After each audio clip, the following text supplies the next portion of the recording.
বেশ কিছুদিন ধরে গুঞ্জনের পর আনুষ্ঠানিকতার আলোয় এলেন ফ্লোরিয়ান ভির্টজ।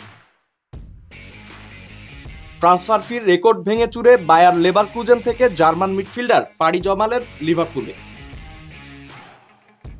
22 বছর বয়সী মিডফিল্ডারকে দলে নিতে ইংলিশ চ্যাম্পিয়নদের খরচ করতে হয়েছে 10 কোটি পাউন্ড।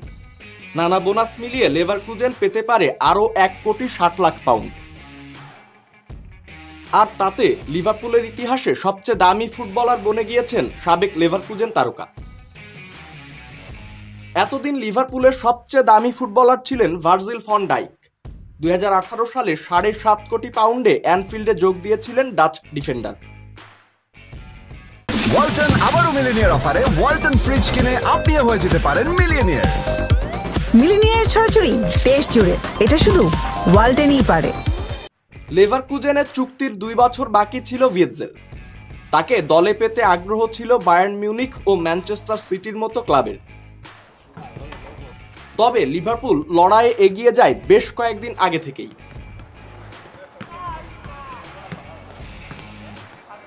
গত মৌসুমে বুন্দেসলিগার 10টির বেশি গোল অ্যাসিস্ট করা একমাত্র ফুটবলার তিনিই।